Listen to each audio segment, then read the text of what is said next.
Deborah and Jeremy decide there's nothing left to say. Here's where we are. After a $100,000 reward was posted and the widespread pursuit of an unknown man walking with a baby, two people of interest emerged. James Brando, who lived next door to Deborah Bradley and Jeremy Irwin, and who had split up with his wife Samantha earlier that day. Samantha, you may remember, was drinking with Deborah on Deborah's front stoop the night baby Lisa went missing. Brando was investigated and ultimately ruled out. That left John Jersey Tanko, the handyman with a history of drug abuse, arson, and break-ins, who was working nearby. He had an ex-girlfriend who he may have believed wanted a baby. Her name is Megan Wright. Was Tanko trying to bring Megan a baby in the hopes of getting back together? The night that 11-month-old Lisa Irwin disappeared began as an ordinary weekday in Kansas City. Jeremy Irwin came home in the afternoon of October 3, 2011, spent some time with his children, then left again for an overnight electrical job. That decision would prove fateful. It left his fiancée, Deborah Bradley, in charge of Lisa and her two older sons through the long evening and into the night. By the time Jeremy returned at 4 o'clock in the morning, the scene inside their house on North Lister Avenue had shifted from routine to nightmare. Lisa was gone, the front door was unlocked, lights were blazing, 3 cell phones were missing, and Deborah was disoriented. What happened during those intervening hours has never been fully explained.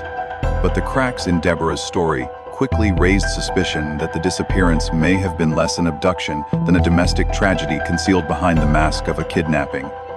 According to Deborah, she put Lisa down to sleep around 6:40 p.m. Some accounts later indicated she claimed she had checked on her at 10:30 p.m. The contradiction became central to the case. Was the last sighting of Lisa at 6:30, when Deborah was still relatively sober, or at 10:30, when she had already consumed glass after glass of wine? Investigators and the public seized on the discrepancy because it defined the critical window in which Lisa vanished. A mother who cannot clearly state the final moment she saw her infant is already standing on precarious ground. That evening, Deborah sat outside on the porch with a neighbor, smoking and drinking. Samantha Brando later told police that Deborah consumed between 5 and 10 glasses of wine. Even the smaller number represents clear intoxication. The higher number suggests near blackout. Deborah herself admitted she was drunk, but initially minimized her consumption when speaking with detectives. The sight of a mother drinking heavily while her children slept inside unsettled observers. But more important was the way alcohol blurred Deborah's memory. She could not be sure whether she looked in on Lisa at 6:30 or at 10:30. She could not confidently reconstruct the night when her daughter disappeared. When Jeremy arrived home from work around 3:45 a.m., his testimony added new layers of unease. He found the front door unlocked, the lights burning throughout the house, and a window in the computer room open. On the kitchen counter, where the family normally left their phones to charge, there was nothing. 3 cell phones had vanished. At first glance, these details could suggest an intruder, but they could also signal staging a clumsy attempt to create the impression that someone had broken in. The possibility that the evidence was arranged to mislead soon became as plausible as the idea of an outside abduction. Most disturbing was Jeremy's discovery of the empty crib. Lisa was not where she had been laid down to sleep. He woke Deborah, who was groggy and confused, and together they searched the house. Deborah later admitted she hesitated to look outside behind the house because she was, in her own words, afraid of what she might find. That statement has drawn lasting scrutiny. Fear of what she might find is not the same as fear of an intruder. It carries the weight of psychological leakage, suggesting she already imagined a grim discovery and was not ready to confront it. Analysts of the case often cite this remark as the most revealing of all her statements. Unable to locate Lisa, the couple finally called 911 using Jeremy's work phone. Police arrived quickly, combing the neighborhood and nearby woods. But by then the inconsistencies were already embedded. Deborah's admission of heavy drinking, her shifting account of the last sighting, and the strange conditions of the home all pointed away from a clean story of abduction and towards something far murkier.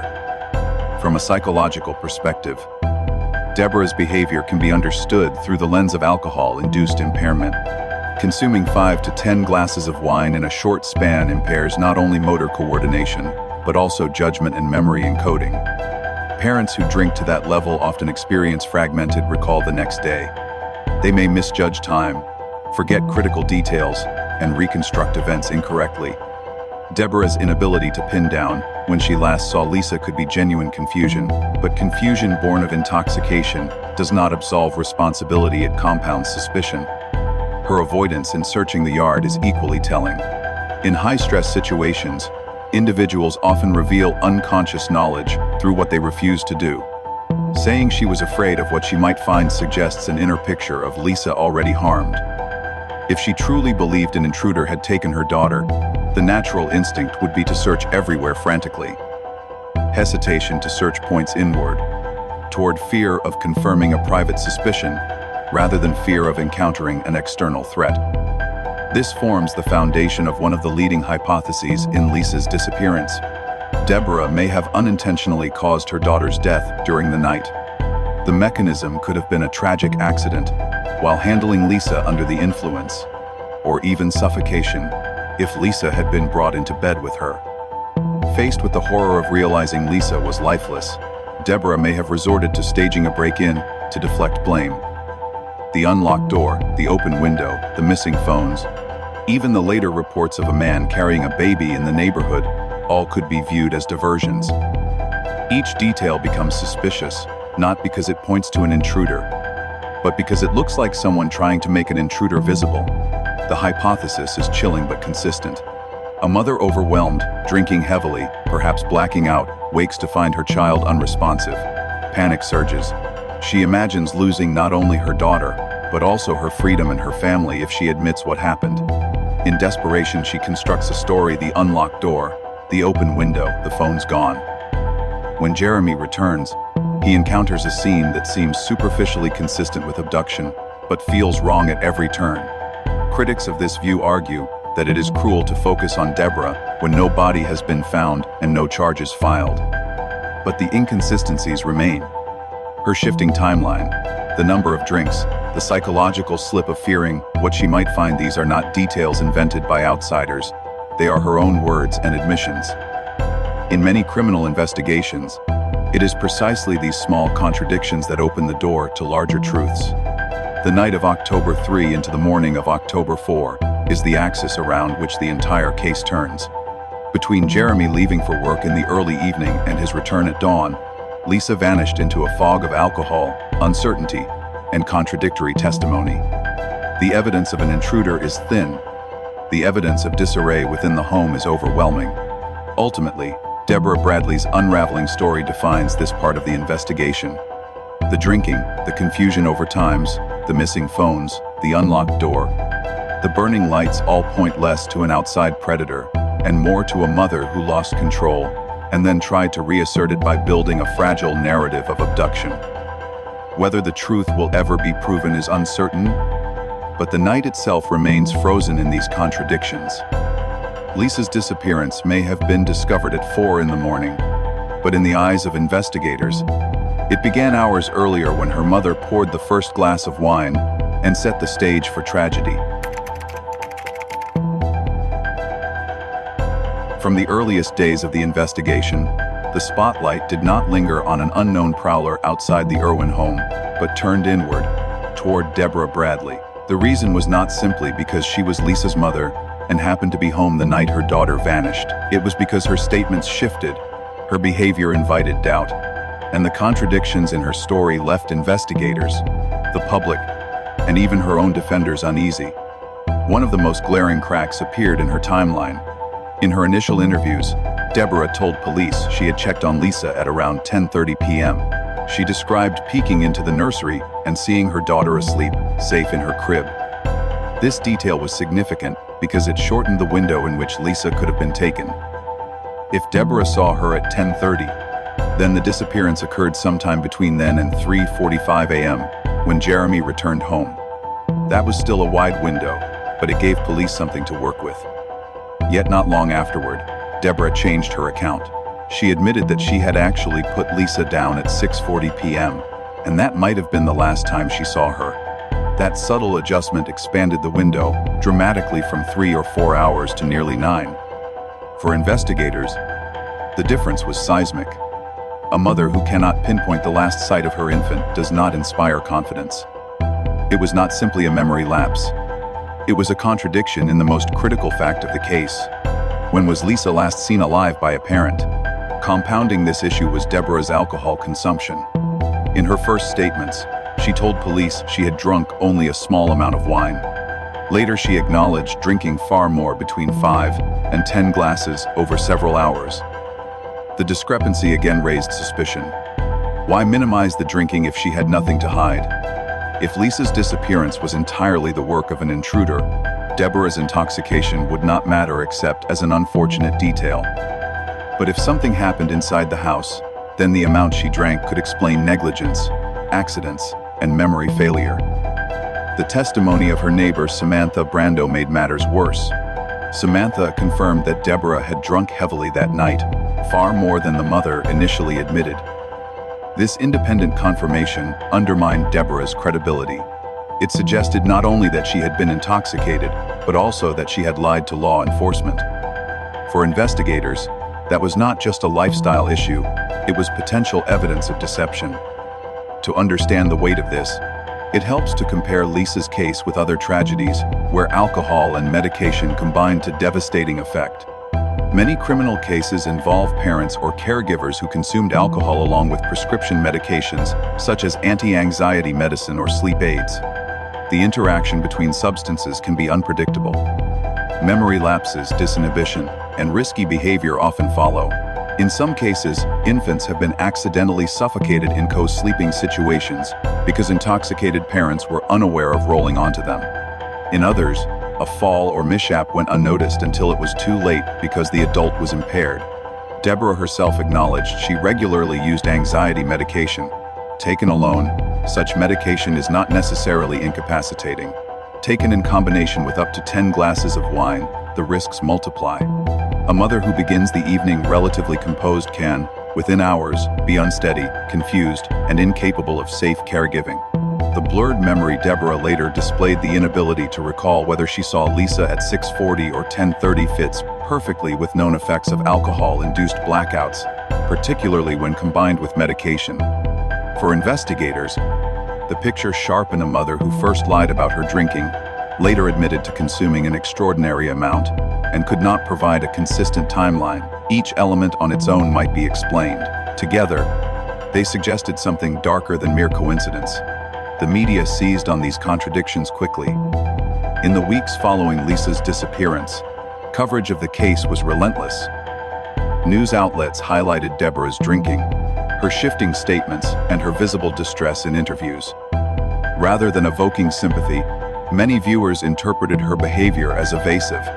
The narrative hardened Deborah was no longer just a grieving mother. She was the central suspect in the disappearance of her daughter. Talk shows replayed footage of Deborah, tearfully insisting she had done nothing wrong. Online forums filled with speculation about her guilt. Headlines emphasized the cadaver dog hid in her bedroom, the missing phones, and most of all, her drinking. Public perception is rarely driven by forensic detail. It is driven by story, and Deborah's story did not hold steady. Each time she altered her account, each time she admitted to more alcohol, the story shifted. And with each shift, public confidence eroded. Psychologically, her contradictions can be explained in two ways. The charitable interpretation is that Deborah, traumatized by the loss of her child, was simply overwhelmed. Under stress, memory fragments, details blur, and trauma reshapes recollection. Victims of acute stress often make errors in their timelines. If this were all, then her shifting statements might be understood as the natural result of grief. The harsher interpretation is that Deborah deliberately minimized her drinking and altered her timeline to protect herself. If she accidentally caused Lisa's death while intoxicated, then admitting to drinking 10 glasses of wine would destroy her defense. If she last saw Lisa at 6:40 rather than 10:30, then she had many more hours unaccounted for. In this view, her contradictions were not innocent lapses but calculated distortions. The question that continues to echo is simple: if Deborah was truly innocent, why lie about the wine? Why change the timeline? Why create more doubt around herself? Innocent parents, desperate to find their child, typically cling to details with precision. They want law enforcement to know exactly what happened, down to the minute, because those details might lead to a rescue. By contrast, Deborah blurred the details, minimized the drinking, and shifted her story only when pressed. That pattern is not consistent with innocence. The impact of these cracks in her alibi cannot be overstated. Once investigators doubt a witness's word, every other statement is colored by suspicion. Once the media frames a mother as unreliable, the court of public opinion rarely offers mercy. Deborah's credibility eroded not because of a single lie, but because of a series of inconsistencies that pointed toward a larger truth: her story could not be trusted. From the beginning, Deborah insisted that an intruder had taken Lisa. She pointed to the unlocked door, the open window, the missing phones. But those external signs meant little when the internal story kept collapsing. The disappearance of Lisa Irwin was not just a mystery of a missing child. It became the unraveling of a mother's credibility under the harsh light of investigation and public scrutiny. In the end, the cracks in Deborah Bradley's alibi did not prove guilt in a court of law. They did not result in charges, but they built the foundation of suspicion that still surrounds her today. Each inconsistency, each lie about wine, each memory gap widened the chasm between her and public belief. Lisa's disappearance remains unsolved, but the story of her mother's shifting words has become inseparable from the case itself. When investigators struggle to untangle competing stories, they often turn to evidence that does not lie: dogs, fibers, objects, and fire. In the case of Lisa Irwin, these silent witnesses spoke louder than any human. The clues inside and around the Irwin home raised more questions than they answered, but together they painted a chilling possibility. Lisa never left the house alive. One of the most striking moments in the investigation came when cadaver dogs were brought to the Irwin residence. These dogs are trained to detect the unique chemical compounds released during human decomposition. Unlike narcotics or explosives dogs, cadaver dogs do not respond to distraction or emotion. Their work is clinical, based on years of research into the gases that escape from the body after death. According to FBI data, when properly deployed and given fresh scent access, cadaver dogs achieve accuracy rates of over 90%. In some cases, studies have found their reliability higher than many laboratory tests. At the Irwin home, the dog alerted in a very specific location, near the bed in the master bedroom where Deborah Bradley and Jeremy Irwin slept. That discovery shocked observers. Lisa's nursery showed no such hit. Neither did the surrounding areas of the home. Only the parents' bedroom yielded the unmistakable signal of human decomposition. For investigators, the implication was clear.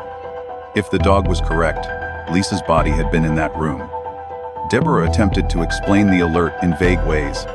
Her attorney suggested the house was old, that odors could linger for decades, even claiming dirty diapers might confuse a dog. But forensic experts dismissed those defenses. Cadaver dogs do not react to garbage, spoiled food, or ordinary waste. They are trained to isolate the particular volatile compounds associated with human remains. And while some studies have shown dogs can occasionally produce false positives, those are rare and usually tied to handler error, not the dog itself. For most investigators, the alert in the master bedroom carried grave significance. If Lisa's body had indeed been in the parents' room, the most plausible explanation was that she died there before any staged break-in. That possibility shifts the case away from intruders and toward a tragic event inside the home. Perhaps Deborah, heavily intoxicated, brought Lisa into bed and fell asleep, smothering her by accident. Perhaps Lisa was injured in some way during the night and moved to the parents' room before the grim realization set in. Whatever the mechanism, the cadaver dog signal undermined the abduction theory and bolstered the hypothesis of a domestic accident followed by concealment. The theory gained further traction when reports surfaced of a dumpster fire just blocks from the Irwin home in the early hours of October 4, around 2:30 a.m. A man called police after seeing flames shooting high into the air, convinced an accelerant had been used. When the fire was extinguished, investigators found burned clothing, though the items did not match the exact description of what Lisa had last been seen wearing. A purple shirt with kittens and purple shorts. The timing and location were impossible to ignore. Why would children's clothing be burning in a dumpster within hours of Lisa's disappearance, so close to her home? Skeptics argue that coincidences do happen. Clothing can be discarded for innocent reasons. Yet the alignment of time, place, and object felt more like a discarded piece of evidence. If Deborah had panicked after discovering Lisa lifeless, one option would be to dispose of contaminated clothing, blankets, or items that bore the marks of what happened. Fire, after all, erases DNA fibers and blood stains. The dumpster fire stands as a haunting possibility, a mother in panic, discarding the last traces of truth under cover of darkness. The items seized during searches of the Irwin home added another layer of unease.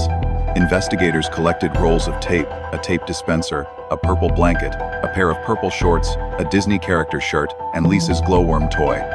Each item, taken alone, might be meaningless. Together, they suggested potential staging or concealment. Tape, in particular, raised suspicion. In abduction scenarios, tape is often imagined as a tool for restraint or gagging, but in a domestic cover-up, tape could also be used to seal bags, close boxes, or bind objects for disposal. The purple shorts and Disney shirt matched descriptions of Lisa's clothing, raising the possibility they were not missing at all but inside the house, contradicting Deborah's account. The glowworm toy, which had been in Lisa's crib, symbolized normalcy, but in the hands of investigators, it became another piece of evidence that her environment had been disturbed. To some observers, the seizure of these items appeared like overreach, without DNA or definitive forensic results. They were circumstantial. Yet circumstantial evidence often tells the story that direct evidence cannot. When the narrative of an abduction requires missing clothing, but the clothing is found in the house, suspicion deepens. When the narrative requires a stealth intruder, but dogs detect decomposition in the parents' bedroom, the story collapses. The psychology of staging must be considered here. Families who unintentionally cause a child's death often face unbearable fear of prison, fear of losing their other children, fear of public shame. In that panic, they sometimes attempt to redirect suspicion outward. They leave windows open, doors unlocked, or possessions missing to mimic an intruder. But these efforts are rarely seamless.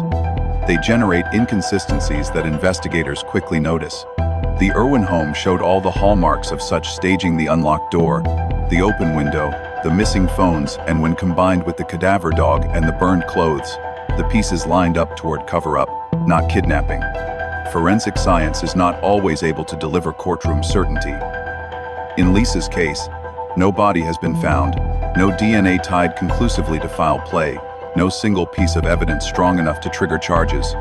But evidence is not only about court, it is also about plausibility. Each element: dogs alerting in the bedroom, a dumpster fire with children's clothing, seized items consistent with staging, raises the likelihood that Lisa's disappearance was not the work of a shadowy stranger, but the result of something that happened inside her home. Critically, the evidence inside the house also eroded Deborah's credibility further.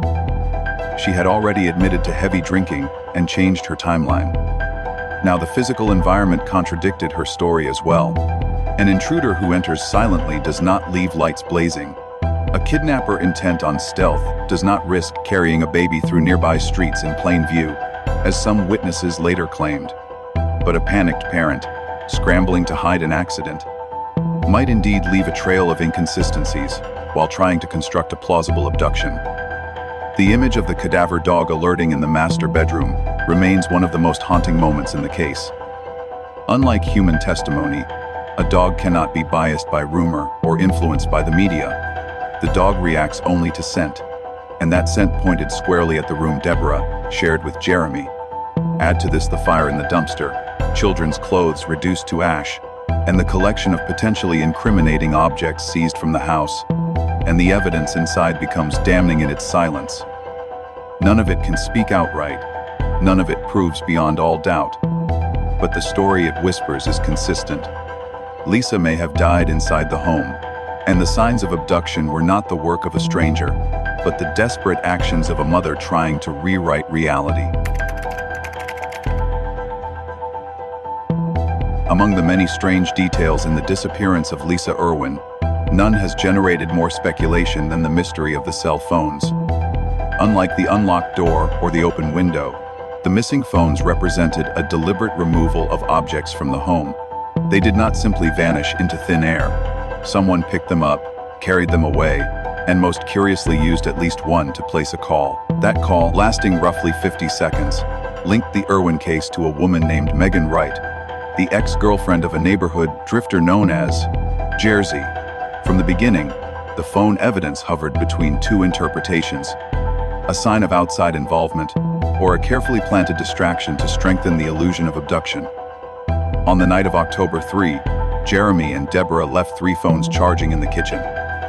One belonged to Jeremy, one was Deborah's, and a third was a temporary loaner from Deborah's grandfather. The family was behind on their bills, so the phones had limited functionality, allowing only incoming calls and texts. Yet by 4 a.m., when Jeremy tried to dial 911, all 3 had disappeared. He was forced to use his work phone to report Lisa missing. Within days, police tracked activity from the missing devices. One of Jeremy's phones had dialed the number of Megan Wright around midnight. Megan lived nearby and was known for her on-again, off-again relationship with John, Jersey, Tanko, a homeless man who did odd jobs in the neighborhood. Witnesses had described seeing a man carrying a nearly naked baby in the early hours of October 4, and many speculated that Jersey could have been that man. The call to Megan's phone seemed, at first glance, to connect the dots, but Megan told investigators she had not answered the call. Her phone, she explained, was less a personal device than a community phone. Several people used it, including friends and acquaintances who drifted in and out of her circle. One of those people was a man named Dane Grathhouse, who had lived with Megan until recently, and was rumored to struggle with banned substances. According to an anonymous roommate, Dane was edgy and secretive on the night of October 3. If he had Megan's phone, he might have been the one who answered the call from Jeremy's missing device. This detail injected chaos into the investigation. A call from the missing phone to Megan could point directly to Jersey, the unstable drifter whose ex-girlfriend was the recipient. But Megan's explanation that multiple people used her phone spread suspicion across a wider net. Perhaps Dane was involved.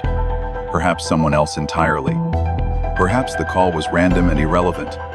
Yet the most provocative possibility was that the call was not random at all, but staged. If Deborah had wanted to strengthen the appearance of a kidnapping, creating a link between her missing phones and known outsiders would have been a powerful tool. Dialing Megan's number, whether once or several times, would seed the record with evidence pointing away from the house. For investigators already skeptical of her drinking and timeline contradictions, the phone call could be interpreted as a deliberate breadcrumb, a clue left behind not by a kidnapper, but by a mother desperate to redirect suspicion. The 50-second duration of the call has been debated endlessly. In phone terms, 50 seconds is long enough to establish a connection, but short enough to reveal nothing substantial. It could have been a genuine conversation, though Megan denied speaking to anyone. It could also have been the product of the phone being answered and then quickly abandoned. In the context of a staged abduction, 50 seconds is significant. It does not matter whether words were exchanged. What matters is that the phone records show a link. Just one call is enough to create a trail, to tell police, look outside the house, not inside. This tactic has appeared in other criminal cases. Parents who attempt to disguise an accident as an abduction often plant, man-made, clues designed to pull investigators outward. A broken window, a cut screen, a call to a third party, each serves the same function to create an external suspect. The problem is that staged evidence rarely holds up under scrutiny. The Irwin case fits the pattern. The open window seemed impractical as an entry point. The unlocked door contradicted claims of vigilance. And the phone call to Megan, while intriguing, raised as many questions as it answered. Why call only once?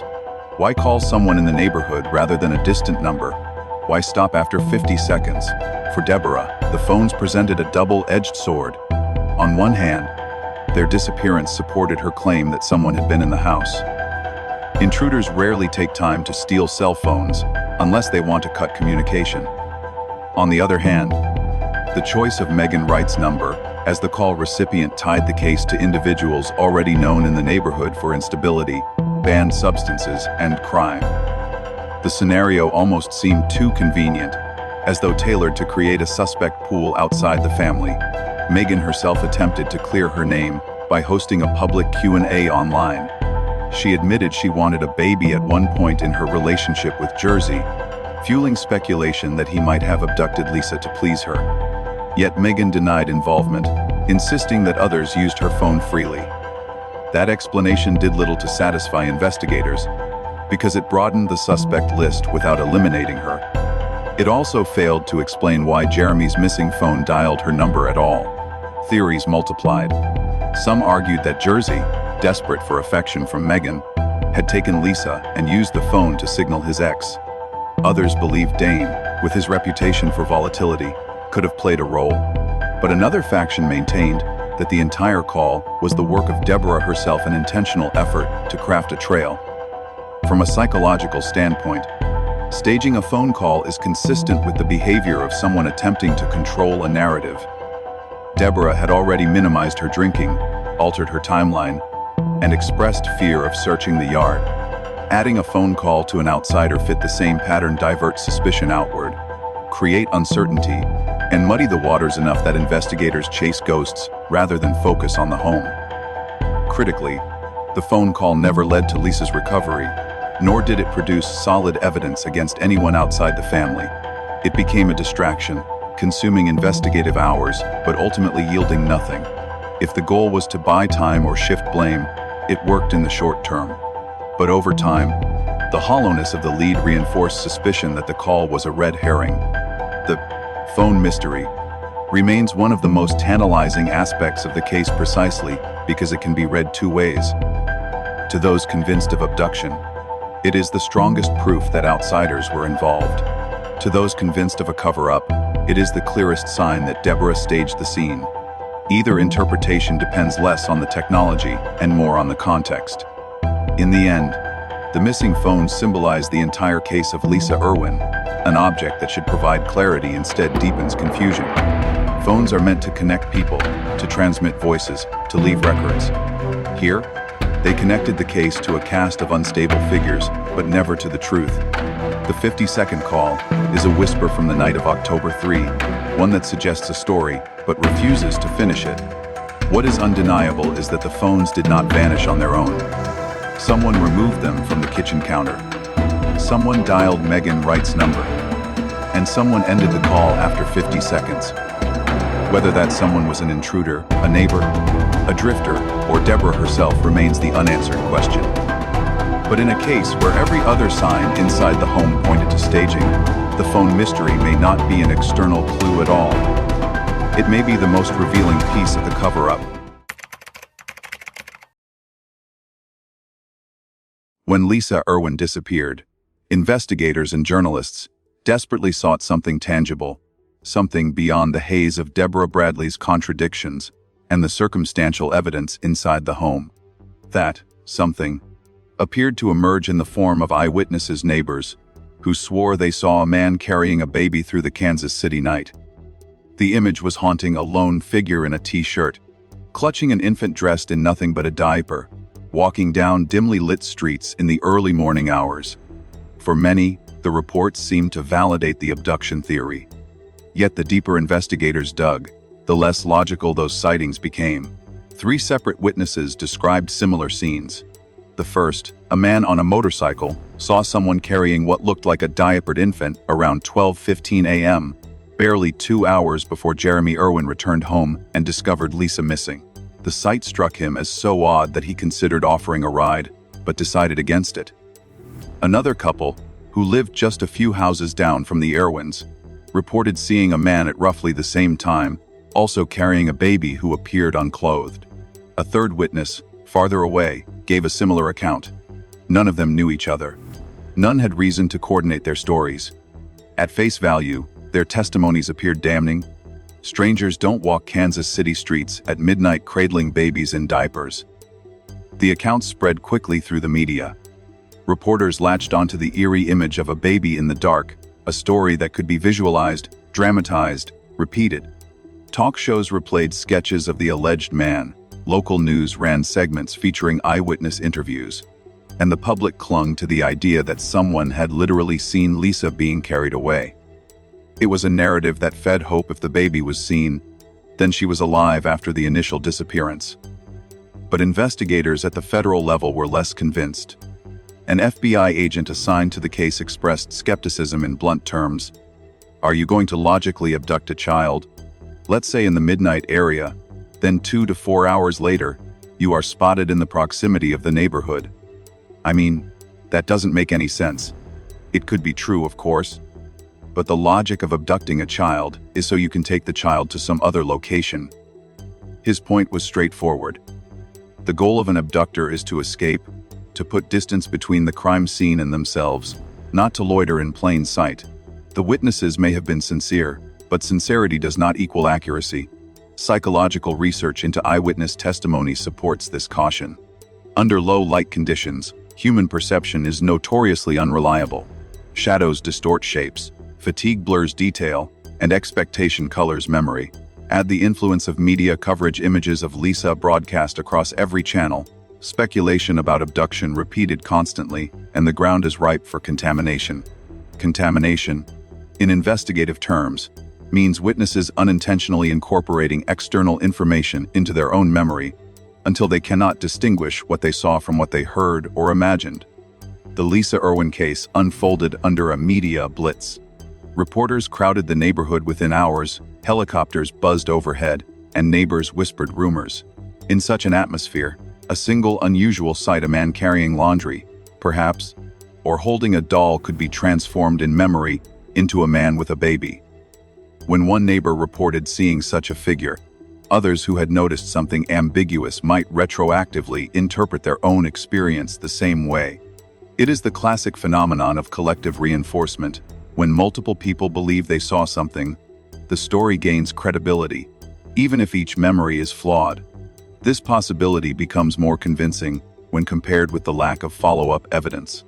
Despite searches, no discarded baby clothing or blankets linked to Lisa were found along the routes where the man was supposedly seen.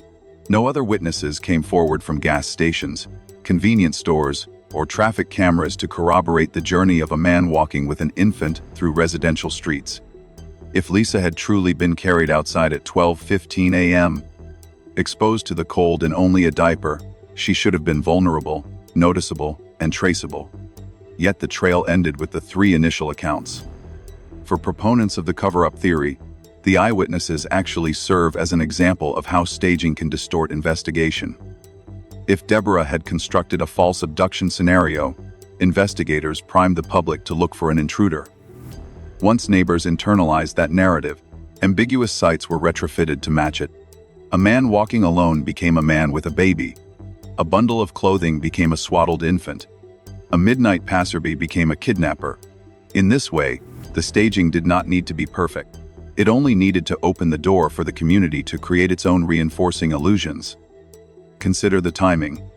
If Lisa had already died inside the house during the evening, then Deborah's task was not to actually place her outside, but to create the impression that she had been taken. Missing phones, an open window, and neighbors reporting a man with a baby all supported that impression. The witnesses, in this scenario, were not describing reality, but rather supplying the narrative Deborah wanted to be believed. The tragedy is that their accounts consumed investigative resources and distracted from scrutiny of the home. Eyewitness contamination has derailed countless cases. In the famous case of the Central Park Five, witness memories and pressured identifications fueled wrongful convictions. In the disappearance of Madeleine McCann, tourists gave conflicting accounts of men carrying children near the resort, none of which produced the truth.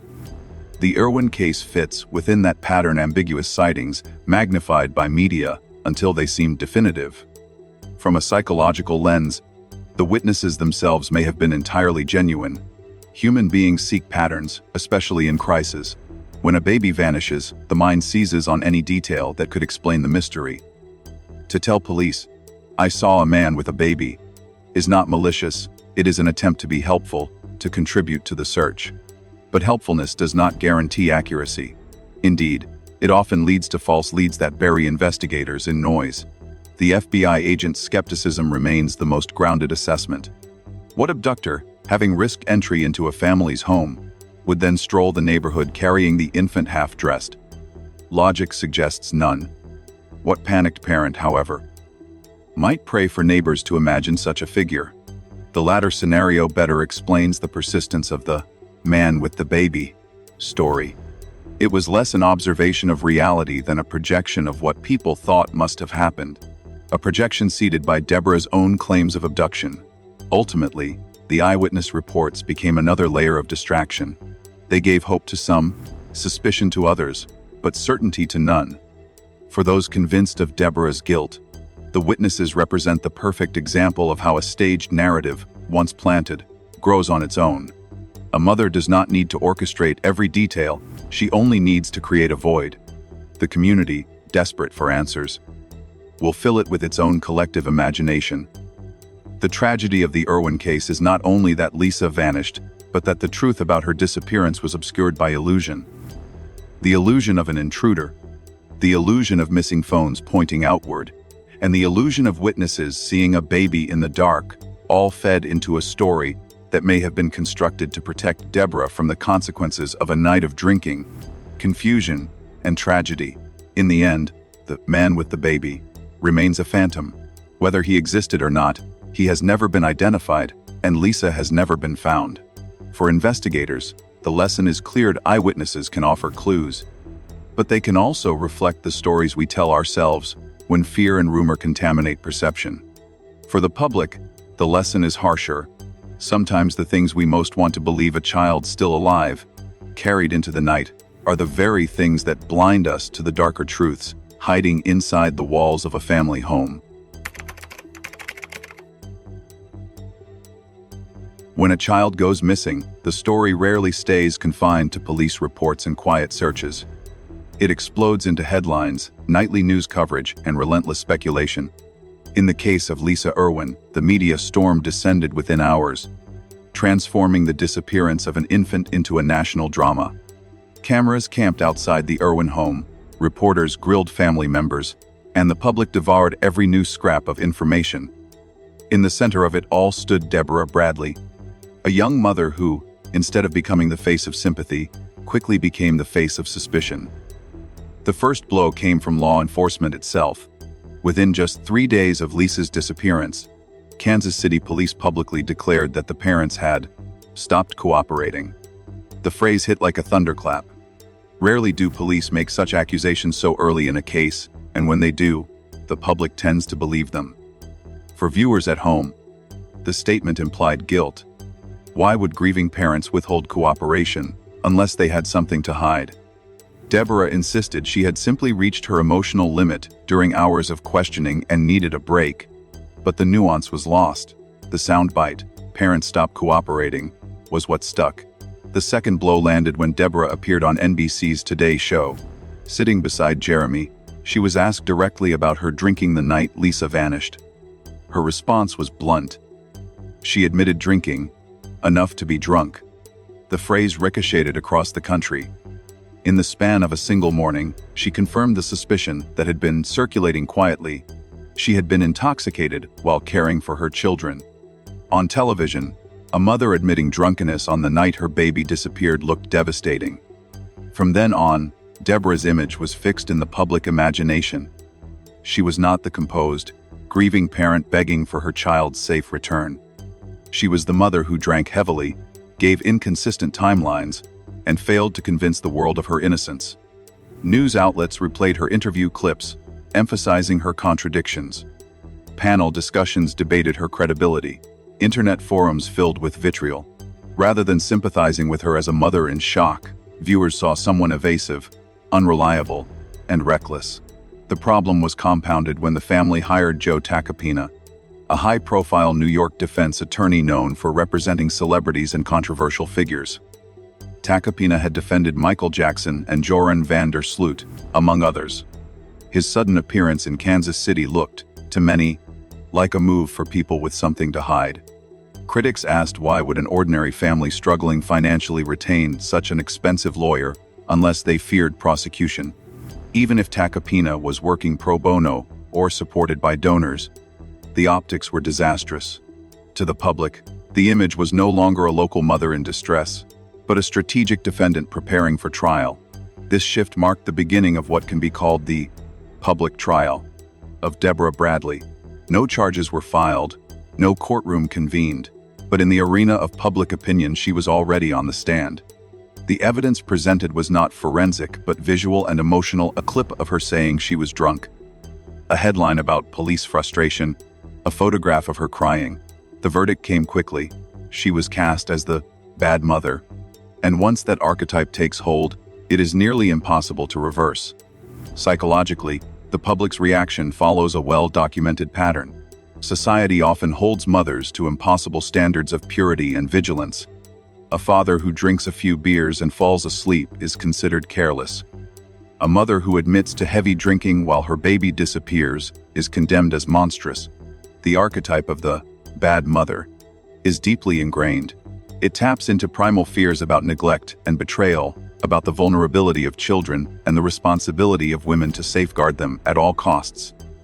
When Deborah confessed to being drunk, she aligned herself, consciously or not, with that archetype.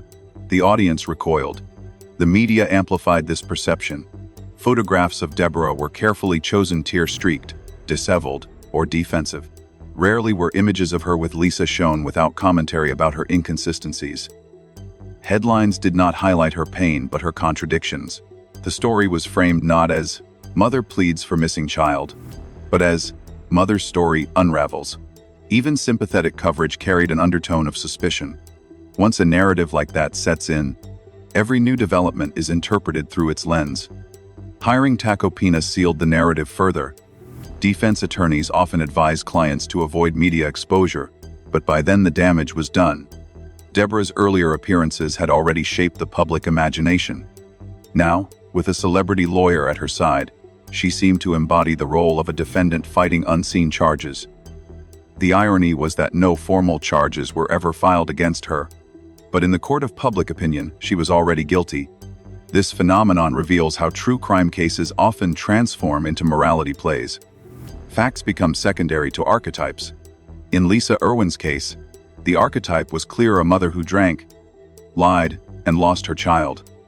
It did not matter that cadaver dogs can be fallible, that eyewitnesses might misremember, or that the phones could have been manipulated by others.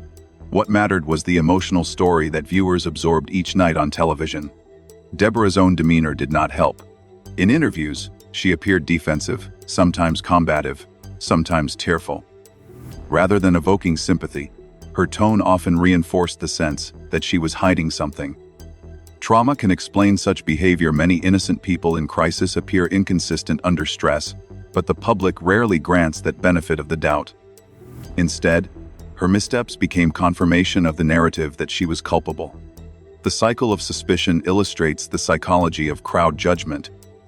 Once the bad mother archetype was applied to Deborah, every detail was interpreted through it. Admitting she feared looking in the backyard because she was afraid of what she might find was no longer seen as a natural expression of dread, but as evidence of guilty knowledge. The absence of cooperation with police was no longer a sign of emotional exhaustion, but a tactic of obstruction. Even her tears were debated: were they genuine grief or performative guilt? In this sense, Deborah Bradley never stood a chance. The media circus devoured nuance. The hiring of a star lawyer fed the spectacle, and the public, hungry for answers, needed someone to blame. Without an identified intruder or a body, blame settled on the figure who looked the weakest, the most inconsistent, and the easiest to condemn: the mother who admitted she was drunk when her baby vanished. The tragedy is that Lisa's case itself faded into the background.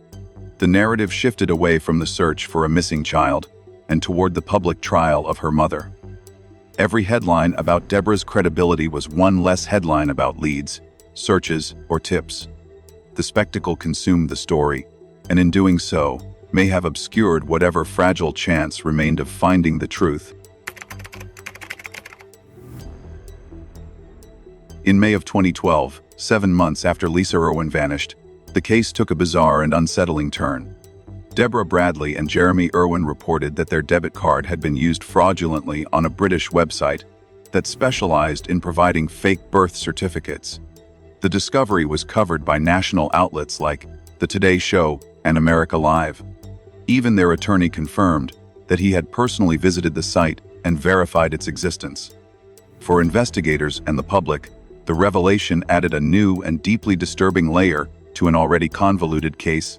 Someone had apparently tried to purchase documents that could be used to or identify a child.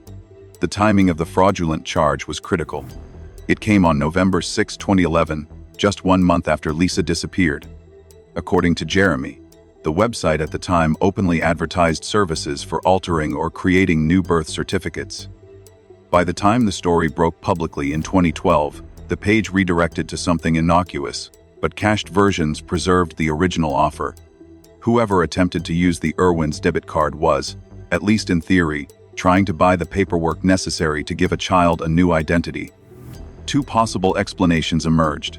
The first was that Deborah herself or someone close to her had tried to secure false papers for Lisa after a tragic accident inside the home. If Lisa had died and Deborah staged an abduction, a fraudulent birth certificate could have been part of a desperate plan to explain or repurpose her disappearance. The second, equally chilling, was that Lisa had been sold or transferred into the shadowy world of black market adoption, where infants are trafficked to couples desperate to become parents. For supporters of the first theory, the fraudulent charge fit a pattern of staging.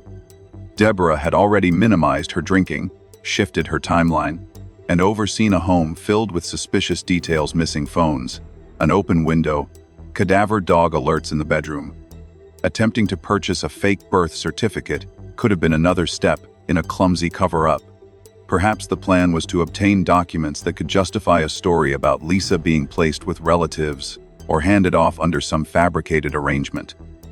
The idea is grotesque but plausible. People under intense stress often reach for irrational solutions. For a mother facing the unimaginable accidentally causing her baby's death, buying false paperwork might have felt like a lifeline. The second theory carries darker implications. It suggests that Lisa did not die in the house at all but was instead sold, traded, or given away. Black market adoption rings, though rarely discussed openly, do exist. Across the world, desperate couples unable to conceive sometimes turn to underground networks, willing to provide infants for a price. In such scenarios, children are stripped of their identities, given new documents, and raised under false pretenses in homes far removed from their origins. The fraudulent use of the Irwins' debit card on a birth certificate site, therefore, seemed to align disturbingly well with the mechanics of child trafficking. Psychologically, both scenarios intersect with a phenomenon often observed in cases of filicide or accidental child death: the construction of a psychological rescue fantasy. Parents who harm their children, whether intentionally or accidentally, often create elaborate mental narratives in which the child still lives elsewhere. This cognitive strategy allows them to maintain hope, avoid guilt, and preserve the illusion of connection. For Deborah, clinging to the idea that Lisa had been taken, rather than killed, may not only have been a defense against law enforcement, but also against her own conscience. The fraudulent birth certificate could symbolize this attempt at psychological preservation, an act of magical thinking, converting death into imagined survival. International case studies provide unsettling parallels. In Guatemala during the 1990s, infants were routinely stolen or sold into illegal adoption networks, with forged paperwork provided to new families abroad. In Romania before the crackdown of the early 2000s, entire orphanages became pipelines for international adoption scams. Even in the United States, there have been prosecutions of underground rings that fabricated documents to place children, illegally, with waiting families. The mechanics are always similar: a vulnerable child, fraudulent paperwork, and a desperate couple willing to look the other way. In this global context, the idea that Lisa could have been sold is not implausible.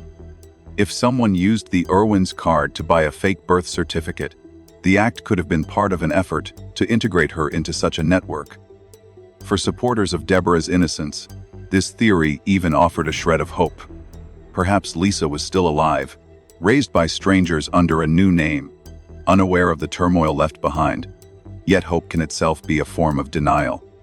For skeptics, the fraudulent charge is better explained as another misstep in Deborah's own cover-up. They point out that the card belonged to the family, not to an outsider. If traffickers had abducted Lisa, why risk using the parents' own financial account? More likely, they argue, Deborah or someone close attempted the purchase directly. The idea may have been abandoned quickly, but the digital trace remained. The question becomes less about the fraudulent charge itself, and more about the psychology behind it. People who cling to rescue fantasies often do so to protect themselves from unbearable truths. If Deborah accidentally caused Lisa's death, she may have sought out ways to convince herself and others that Lisa lived on. By fabricating paperwork, she could have given herself the story she needed to survive. Lisa wasn't gone forever, she was simply elsewhere, under another name, beyond reach but alive. This form of psychological projection has been noted in other cases where parents killed their children, but later insisted the child had been taken. The fraudulent birth certificate remains one of the strangest and least resolved elements of the Irwin investigation. Police confirmed they looked into it, but never revealed the outcome. Was the transaction successful? Was it merely an attempted charge? Did investigators trace the IP address behind the purchase? Those details remain shrouded, leaving the public to speculate. In the absence of clarity, the episode feeds into both dominant theories. To those convinced of Deborah's guilt, it represents one more piece of staging, a desperate attempt to cover her tracks. To those who believe in abduction, it hints at trafficking, at the grim possibility that Lisa was swallowed into the machinery of black market adoption. Neither scenario is comforting. One suggests a mother so desperate to erase her culpability that she reached for fraudulent documents. The other suggests a daughter raised in captivity of deception, her true identity stripped away before her first birthday. In either case, the common thread is loss, not just the loss of Lisa herself, but the loss of truth, replaced by forged narratives and haunting speculation. By May of 2012, the case had already grown cold. Tips dried up, searches led nowhere, and the national spotlight dimmed. But the fraudulent debit card charge reignited the story, reminding the public that something was deeply wrong. It also underscored how little investigators could confirm. Without a body, without definitive forensic evidence, the case of Lisa Irwin remained one of shadows, rumors, and theories. The birth certificate charge was another shadow, suggestive, eerie, and unresolved. For Deborah, the episode only deepened public suspicion. Combined with her admission of heavy drinking, her contradictory statements, and the cadaver dog alerts in her bedroom, the fraudulent charge fit too neatly into the picture of a cover-up. For the public, the narrative hardened further. Deborah was not just negligent, she was deceptive. She wasn't only hiding what happened that night, she was actively rewriting her daughter's identity. The irony is that in trying to preserve a narrative, whether for herself or for investigators, Deborah may have created the very evidence that sustains suspicion against her to this day. A fraudulent birth certificate cannot prove guilt, but it can illuminate intent. And intent, in criminal psychology, often speaks louder than fact. As the investigation into the disappearance of Lisa Irwin dragged on, two competing theories emerged and hardened into rival camps. Each had its believers, each drew on fragments of evidence, and each shaped the public's perception of what happened on that October night. The divide was stark. Was Lisa taken by a stranger from her crib, or did her mother, intoxicated and overwhelmed, accidentally cause her daughter's death and construct a false scene to conceal it? The stranger abduction theory looked outward. It pointed to John, Jersey, Tanko, the drifter known in the neighborhood, whose ex-girlfriend Megan Wright once admitted she wanted a baby. It pulled in Dane Grathhouse, the edgy acquaintance who had access to Megan's community phone, the very phone that received a call from one of the Irwins. Missing cell phones around midnight. Supporters of this theory leaned heavily on eyewitnesses who swore they saw a man in a t-shirt carrying a baby in nothing but a diaper in the hours before dawn. They argued that Lisa had been snatched by someone with a motive: loneliness, desperation, or money, and that the traces of an intruder, though imperfect, aligned with that possibility. But the maternal cover-up theory looked inward, into the cramped home on North Lister Avenue. It focused on Deborah Bradley's admission that she drank enough to be drunk that night, perhaps 5 to 10 glasses of wine. It dissected her shifting timeline. At first, she claimed she checked on Lisa at 10:30 p.m., then later admitted the last certain sight was at 6:30 p.m. It pointed to the cadaver dog that alerted to the scent of human decomposition, near the bed in the parents' room, not in the nursery, not in the yard, but in the very space where Deborah slept. It noted the unlocked door, the open window, the missing cell phones, and especially the call to Megan Wright, a breadcrumb that seemed almost too convenient. Weighing the two theories side by side, the abduction scenario falters on logic.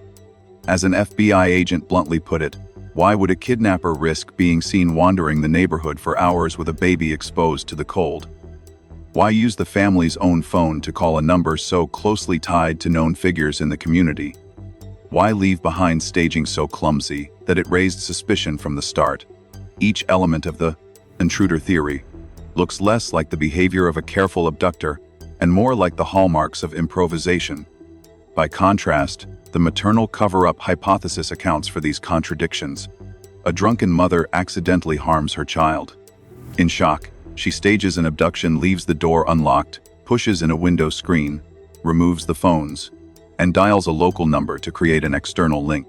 It is not perfect, it is never perfect, but it is enough to seed doubt, to shift the focus outward, and to allow her to cling to the illusion that Lisa was taken, rather than gone forever. The cadaver dog's alert, the inconsistent timeline, and the suspicious evidence seized in the house all converge to support this reading. Yet even after years of scrutiny, no charges have ever been filed. Lisa has not been found. The phones never resurfaced. The man with the baby was never identified. The fraudulent birth certificate charge remained unexplained. The case sits suspended between suspicion and uncertainty. And that is perhaps the most haunting part. Absence itself becomes the evidence. If Deborah truly staged the abduction, then the secret of Lisa's fate has always been confined within the walls of that small house on North Lister Avenue.